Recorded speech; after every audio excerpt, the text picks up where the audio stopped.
Managing the complexities of the supply chain, we're going to bring up Simon Ellis. Simon is currently leading the supply chain strategies practice area at IDC, the Manufacturing Insights Division. They provide fact-based research and analysis on best practice and the use of information technologies to assist clients in key process areas. Simon has over 20 years experience in the industry, including most recently he held the title of Supply Chain Strategy Director at Unilever North America. Mr. Ellis holds a Bachelor of Arts from Cornell, and he received his MBA in Finance from Columbia University. Ladies and gentlemen, Simon Ellis.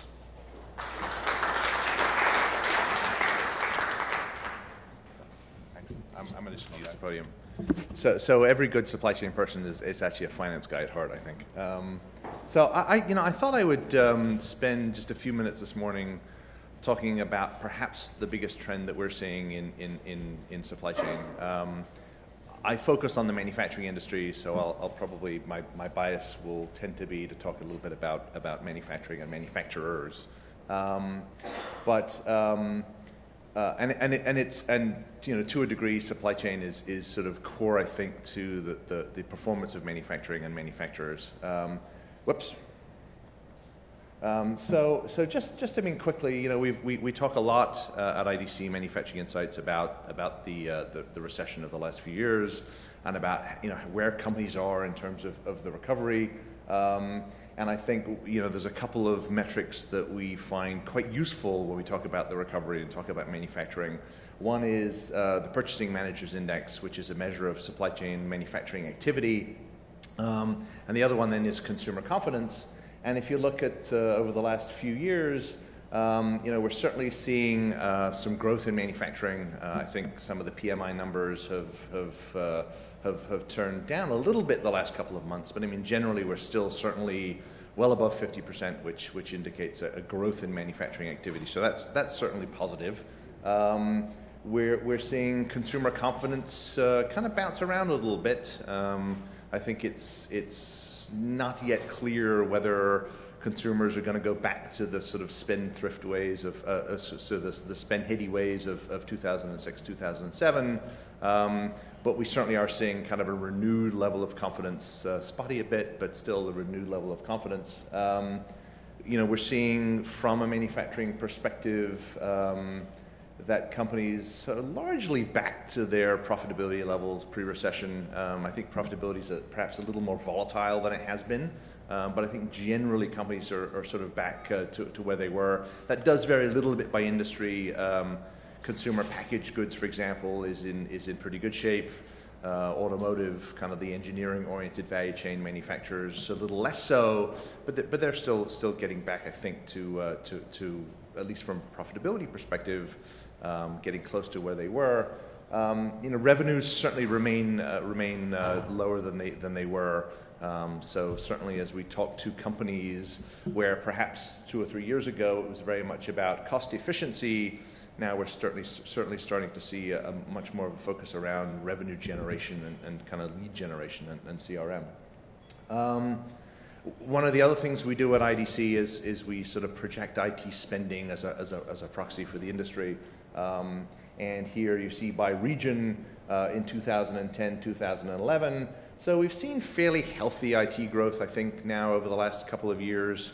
When I talk to manufacturers, I think there's sort of this kind of healthy optimism. I think they're back to looking to invest in the business, whether it's supply chain management, whether it's CRM, whether it's ERP. So they're certainly looking to reinvest in the business. But I do think they're also a bit more cautious than they used to be. I certainly see, as I talk to software vendors in the market, that sales cycles are stretching, that there's a lot more upfront kind of due diligence from manufacturers about, what's the business case, what are the benefits going to be, and so I think it's while the sort of IT spending is returning and has returned, I do think there's a bit more focus on the business case and a bit more focus on the sales cycle. So I think, similar to Alan, we do a sort of a top 10 projections for the industry at the beginning of every year, and so I'm taking some of those things in my remarks this morning. Anyone who's interested in getting the entire document, if they want to give me their business card, I'd be happy to send it to you. So as I said, I mean, I think, you know, I've talked a lot about 2000 from a supply chain perspective, a lot about 2011 as kind of a back on track, back to basics year. You know, perhaps not the sexiest terminology, but I do think we're seeing a lot of companies kind of rethinking where they are. For example, you know, sales and operations planning was a big applications, was the most popular application investment in 2010, which is curious. I mean, I've been in supply chain 25 years, and I've talked about S&OP for 25 years, so it's not a new place to be, but I think a lot of companies were kind of re-looking at the way that they were managing their supply chains and kind of rethinking some of these problems. As I mentioned, you know, while we're not seeing massive IT investments, we are seeing healthy IT investments, but supply chains very much are about being cautious and again focusing on things that are going to drive benefits. I think, you know, as we look at supply chain priorities in 2011, you know, I spent you know 20 plus years, as James mentioned, spent 20 plus years at Unilever. And you know, one of the sort of the favorite conversations we used to have there was, as a supply chain organization, are we cost first or are we service first?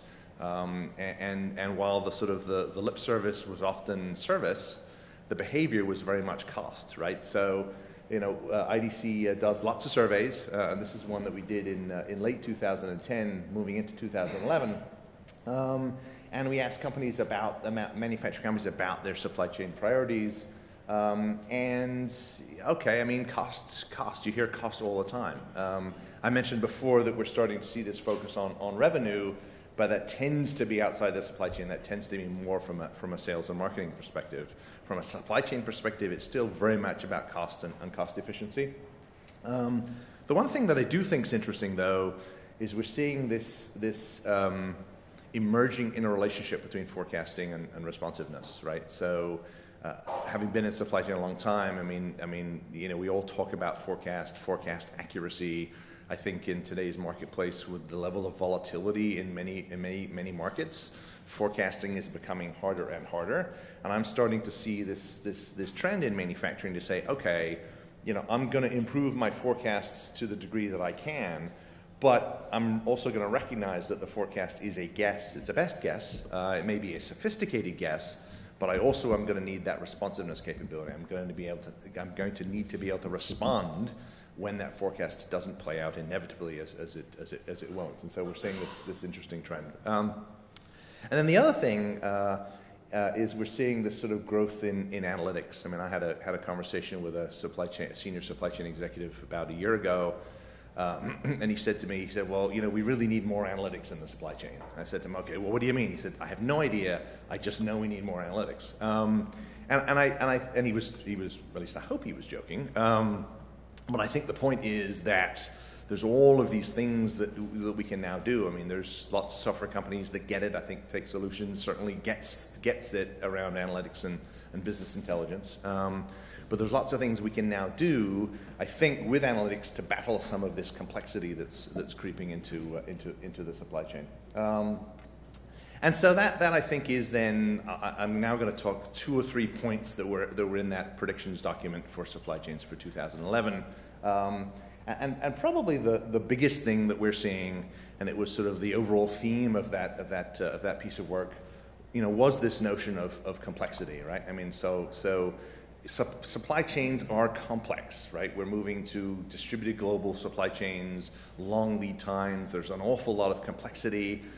You know, I don't really think that's changing anytime soon, right? I mean, it is to a degree the reality, and I think the question is, how do you respond to that complexity? And I tend to think of complexity and complication as two very different things, right? So if complexity is inherent, complication is the result of that complexity. And so certainly I'm seeing, and things that we're recommending to our clients is, you know, recognize the complexity, embrace it, if you will, but try to build a supply chain that is not unnecessarily complicated, right? So whether it's in business processes, whether it's in the IT tools that you consume, whether it's in sort of decision making, simplification has certainly been something we've talked about.